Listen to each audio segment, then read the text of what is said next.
Bonjour à tous et bienvenue. Aujourd'hui, on va corriger l'activité 2, circuit électrique, grandeur et schématisation, du thème 2, chapitre 5, les circuits électriques. En route.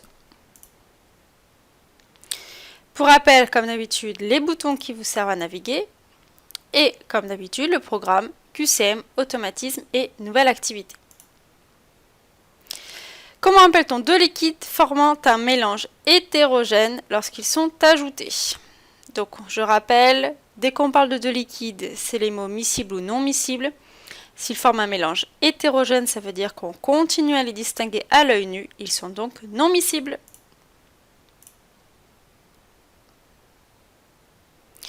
Comment appelle-t-on un solide qui se dissout dans un liquide? Pour le solide dans un liquide, les mots de vocabulaire c'est soluble ou insoluble. S'il se dissout, on dit qu'il est soluble.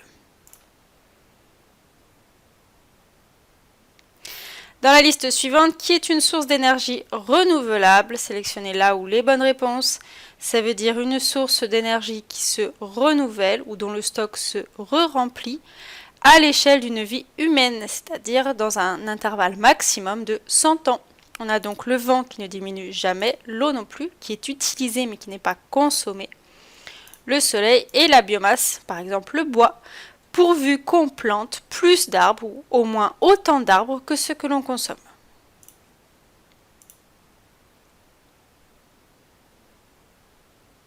Quelle forme d'énergie a pour effet de transformer la matière? C'est un rappel, c'était l'énergie chimique. Si vous ne comprenez pas ces réponses, retournez voir votre leçon et posez-moi des questions. Reliez correctement les éléments entre eux. Ici, c'était simplement de vérifier si le vocabulaire de l'activité précédente a été compris. Vous n'avez qu'à associer et vérifier que vous avez bien les bonnes définitions, mais encore une fois, elles sont marquées dans votre cours. Automatisme, et le premier c'est une conversion. La tension électrique dans une cellule vaut 80 mV. On veut convertir cette tension en volts. Entrez la bonne réponse, attention pas d'unité, et attention pour un nombre à virgule, on met un point et pas une virgule. Donc 80 mV, si vous prenez votre tableau, on met le 0 dans la colonne des millivolts. Les volts se trouvent 3 colonnes vers la gauche parce que c'est 1000 fois plus grand qu'un millivolt. Et donc le résultat finalement c'est 0,08 ou 0,080. Les deux réponses sont acceptées. Lecture de graduation. Quel volume peut-on lire dans l'éprouvettes? Comme d'habitude, c'est un automatisme, c'est une méthode, je vais aller de plus en plus vite. Entre cette grande graduation et la suivante, il y a 10 ml, chaque petite c'est 1 ml, on lit toujours au bas du ménisque. On est ici à 45, 46, 47 et on ne met pas d'unité sinon le logiciel compte faux. Schématisation, ci-dessous les schémas des différents matériels utilisés. Sélectionnez les schémas correspondant au bécher et à l'entonnoir. On a notre bécher qui est ici, on a notre entonnoir qui est ici et on continue.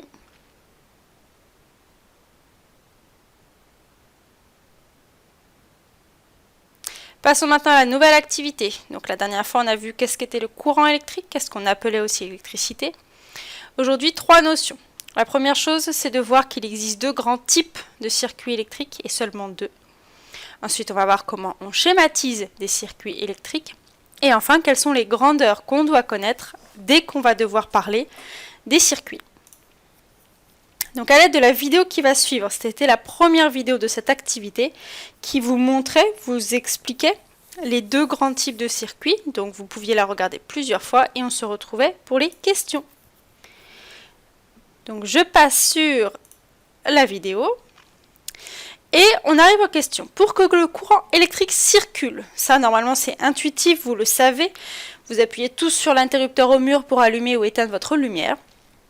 Donc pour que le courant électrique circule, il faut que le circuit soit fermé.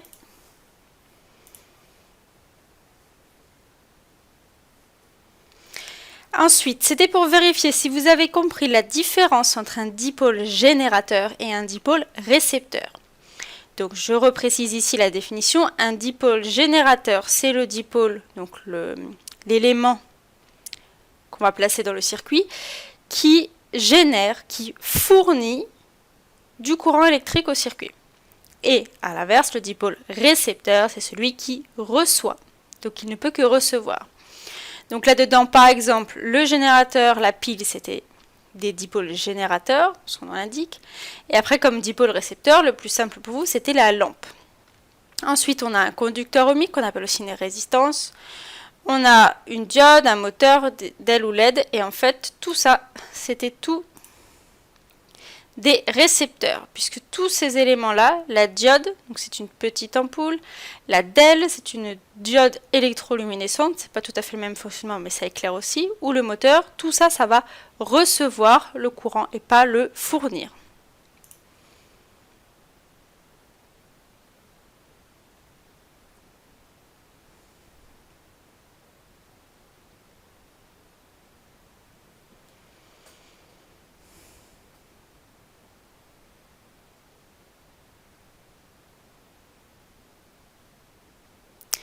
Patience est mère de vertu, paraît-il. Donc, il existe deux familles de circuits électriques qu'on a pu voir dans la vidéo, soit en série, soit en dérivation. Ici, vous pouviez à chaque fois appuyer sur les images, même si elles ne sont pas très grosses, pour essayer de les voir.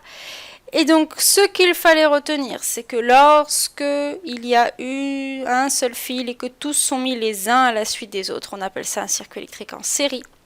Lorsque par contre, ils forment des espèces d'étages, c'est en dérivation.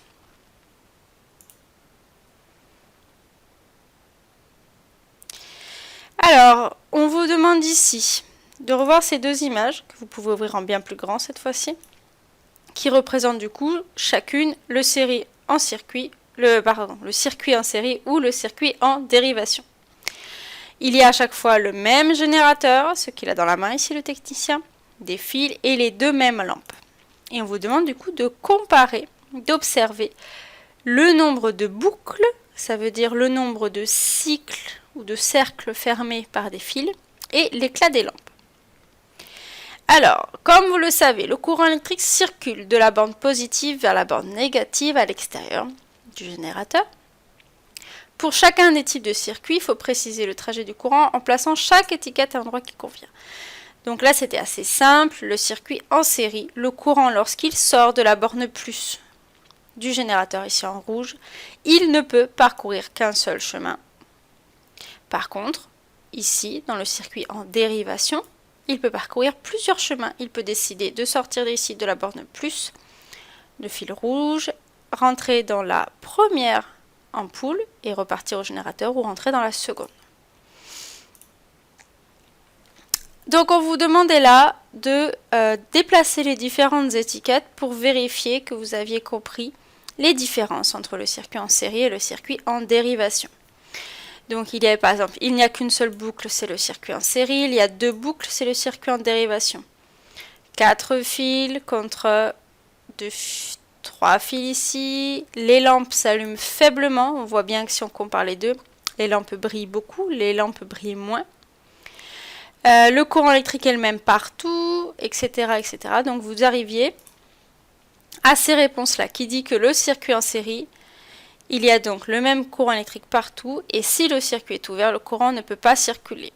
Le circuit en dérivation, les lampes s'allument normalement, elles sont lumineuses, fortes.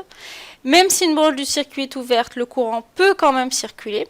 Ça veut dire que si par exemple on débranche le fil rouge qui est là, à droite, et qui relie la première ampoule à la deuxième ampoule, la première va continuer à s'allumer.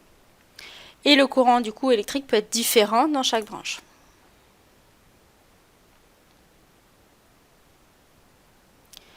Vous avez remarqué que les circuits électriques sont toujours schématisés. C'est toujours des rectangles avec des drôles de petits symboles à l'intérieur. Donc, comme pour tout schéma en physique-chimie, il existe des règles. Je vous le dis souvent, on essaye de faire en sorte que chaque fois qu'il y a quelque chose d'important, tout le monde se met d'accord pour avoir la même méthode de travail. Et donc, la vidéo suivante vous expliquait les différentes règles qu'il fallait utiliser pour qu'on puisse ensuite les mettre ensemble en pratique. Là, c'était pour vérifier que vous aviez bien suivi. Associe l'étiquette au symbole normalisé. Donc, faire un rectangle, comme on le voit ici, sur le circuit électrique. C'était celui-là. Là. Donc, faire un rectangle, c'est facile. Mais ensuite, il ne faut pas se tromper lorsque l'on insère dans le rectangle les différents symboles des différents objets. Donc on a là, tout à gauche, le rond avec la croix, c'est l'ampoule. Un trait droit sans rien, c'est un fil. Un interrupteur fermé, un interrupteur ouvert. Ensuite, vous avez la pile. C'est ça qui est dessiné avec deux traits, un trait épais, un trait plus grand. Avec le plus et le moins. Remarquez que à chaque fois qu'il y a un plus et un moins qui sont marqués sur des symboles, c'est toujours des dipôles générateurs de courant, puisqu'on indique le sens pour savoir où va sortir le courant. Donc là, c'était la pile. Le générateur, c'est donc le rond avec le G, avec le plus et le moins, puisque c'est un dipôle générateur de courant. Et ici, le moteur, c'est le rond avec le M. Et le tout dernier rectangle, c'est une résistance.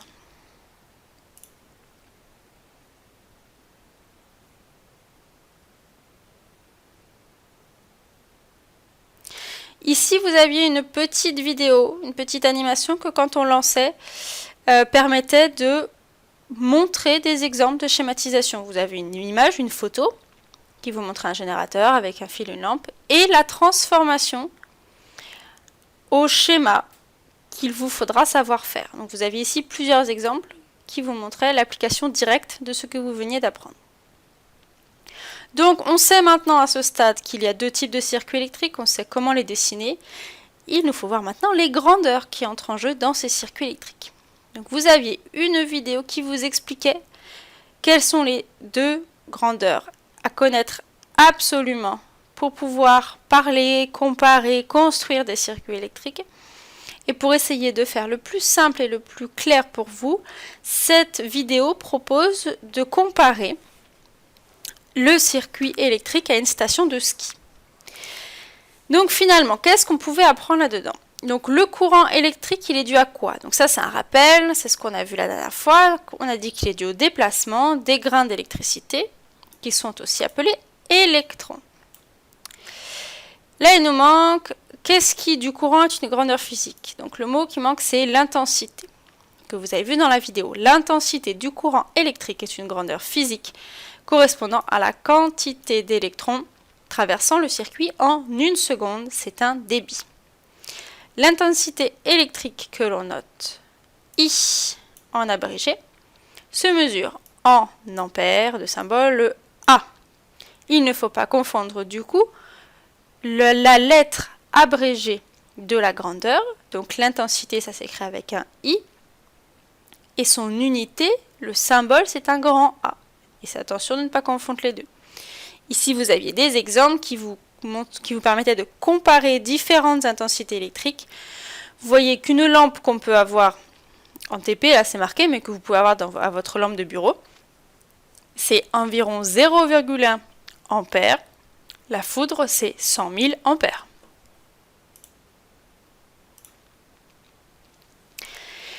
Maintenant, on fait la même chose avec la deuxième grandeur qui est présentée dans la vidéo, qui dit que pour qu'un courant électrique puisse traverser les dipôles récepteurs, ampoules, moteurs, etc., il faut que dans le circuit, il faut que ces dipôles soient soumis à ce qu'on appelle une tension électrique.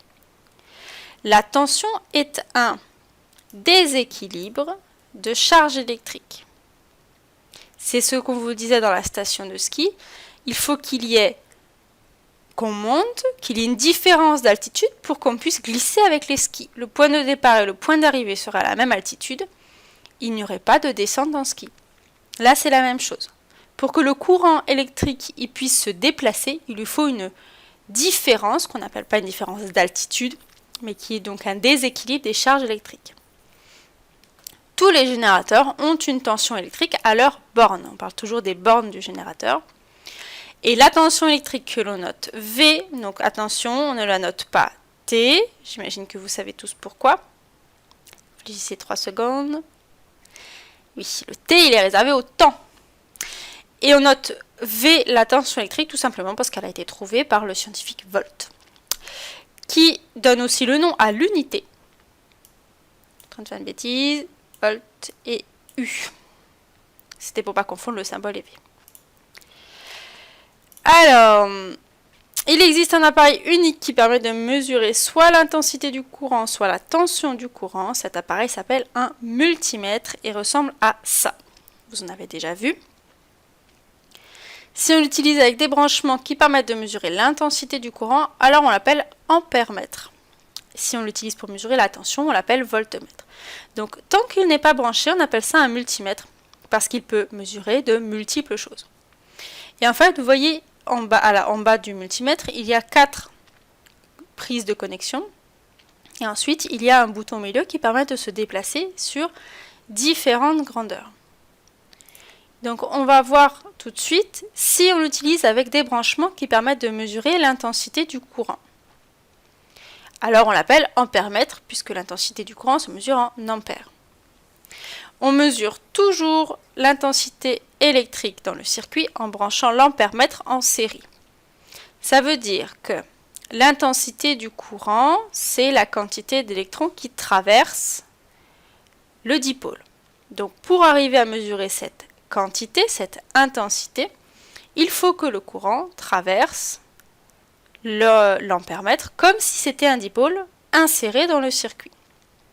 Donc, si par exemple la lampe est reliée directement à l'interrupteur, pour mettre l'ampèremètre à l'intérieur du circuit, il faut ouvrir cette connexion entre les deux, insérer l'ampèremètre entre les deux. Le courant, il doit toujours entrer par la borne A, donc ici vous la voyez, celle qui est en rouge qui est marquée 10A, et sortir par la borne COM. C'est pour ça qu'il y a toujours des fils de différentes couleurs, noir et rouge. Le rouge, par convention, c'est toujours la partie positive, donc qui est reliée à la borne positive du générateur ou de la pile, et le noir, c'est la partie négative. Donc, vous démarrez de votre côté plus, vous branchez le rouge, vous branchez votre interrupteur, et vous savez du coup que comme le courant circule du plus vers le moins, le courant il va entrer avec le fil rouge par la borne A et sortir avec un fil noir par la borne COM. Enfin, dans le schéma d'un circuit électrique, son symbole est donc un rond pour dire que c'est un dipôle, un A pour dire que c'est l'ampèremètre, et vous avez un petit A et un petit COM qui sont écrits pour montrer où rentre le courant et où sort le courant. Ici, nous avons exactement la même chose pour la tension. Donc cette fois-ci, quand on mesure la tension, on appelle l'appareil un voltmètre. Mais la tension n'étant pas... Tout à l'heure, l'intensité, c'était la quantité de courant qui traversait un dipôle. Donc il fallait que l'appareil soit traversé par le courant, donc qu'il soit dans le circuit. Alors qu'on a dit que la tension, c'était une différence, comme une différence d'altitude. Donc pour mesurer une tension, on va toujours la mesurer aux bornes d'un dipôle. Par exemple, on va mesurer la tension aux bornes de l'ampoule, aux bornes de l'interrupteur, aux bornes de la pile ou du générateur. Donc le voltmètre, il est branché en dérivation. Vous voyez que le circuit n'est pas modifié. Il y a le fil qui relie le générateur à l'ampoule, l'ampoule à l'interrupteur, l'interrupteur au générateur. Et le voltmètre va juste venir s'ajouter en se branchant sur les fils de l'ampoule, par exemple, si on veut mesurer la tension de l'ampoule. Comme tout à l'heure, on fait rentrer ou sortir le courant par un certain endroit. Donc il rentre par le V, il sort par le COM. Et le symbole, c'est la même chose que l'ampèremètre avec un V pour voltmètre. Question pour voir si vous aviez compris. La photographie ci-dessous représente un multimètre en cours d'utilisation. Quel nom porte-t-il avec ses branchements? Donc ici, vous devez regarder, c'est un multimètre, mais il est en cours d'utilisation. Donc, suivant s'il sert à mesurer une intensité ou une tension, on va lui donner un nom différent. Ici, on voit les branchements. Il y a un fil qui est sur COM, un fil qui est sur V. On est donc en train de mesurer la tension et on appelle cet appareil le voltmètre. Cochez la ou les bonnes réponses. Alors l'ampèremètre, est-ce qu'il se branche en série ou en dérivation? L'ampèremètre, c'est pour l'intensité, donc il doit être traversé, donc c'est en série.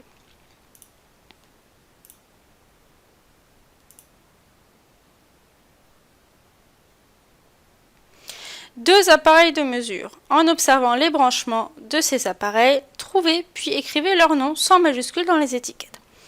Donc ici, nous avons à gauche un multimètre qui est branché, vous voyez, sur le fil bleu, sur les fils bleus de chaque côté de l'ampoule. Donc là, on se dit, s'il n'est pas rentré dans le circuit, mais qu'il est branché sur les fils, c'est qu'a priori, ça doit être un voltmètre. On va vérifier au niveau des branchements. On voit bien que sur le multimètre, les 2 fils, il y en a un sur COM, un sur V, donc c'est le voltmètre. Ensuite, l'autre, on vérifie, il est intégré dans le circuit. Son fil est relié à générateur et à l'ampoule. On regarde au niveau des branchements, un fil sur COM, un fil sur MA, milliampères. On a donc bien un ampère-mètre.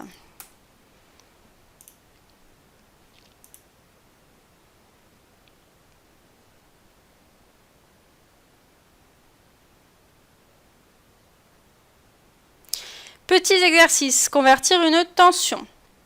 Effectuez la conversion de la mesure suivante. 6,91 volts, combien est-ce que cela fait de millivolts?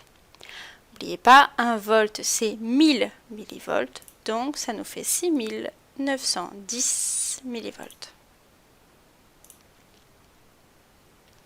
Convertir une intensité, même principe, 327 milliampères, combien est-ce que ça fait d'ampères? Toujours la même relation entre milli et ampère, donc ça veut dire que 1000 c'est 1000 fois plus petit, donc on a 0,327 en mettant bien un point au lieu de la virgule, sinon ça vous compte faux. Quelle est la valeur de la tension aux bornes de cette pile? Donc ici nous voyons un voltmètre, puisqu'on mesure une tension, qui affiche une valeur. Quelle est la valeur? On a la tension vaut, on refait la phrase, 1 vaut aux bornes de la pile 1,55 volts. Oui, alors là vous comprenez bien que l'un ou l'autre c'est pareil au niveau des résultats. Alors, quelle est la tension aux bornes de la lampe? Pareil, vous voyez bien encore une fois le multimètre, il est bien directement branché sur la lampe et il n'est pas intégré dans le circuit.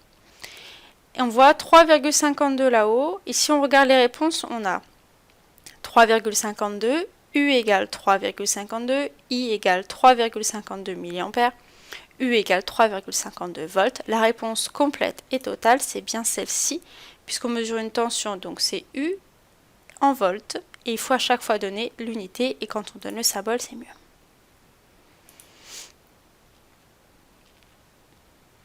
Associe à chaque élément, la valeur de sa tension électrique. Là, c'était pour vous faire vous rendre compte des différences qu'on peut voir dans les tensions électriques. Donc, si on avance pour le faire plus rapidement, on a la pile plate, c'est 4,5 volts, c'est courant. Votre batterie de téléphone, elle est un peu moins, elle a 3,7. Les piles électriques, ça vous devez le savoir normalement, que c'est du 230 volts, en France en tout cas.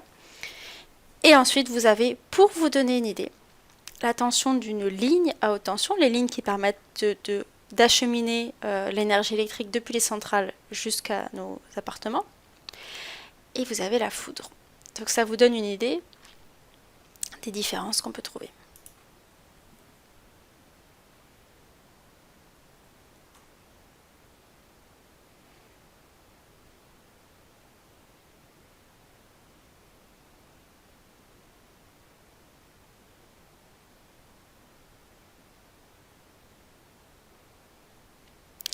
Donc nous arrivons à la fin de l'activité.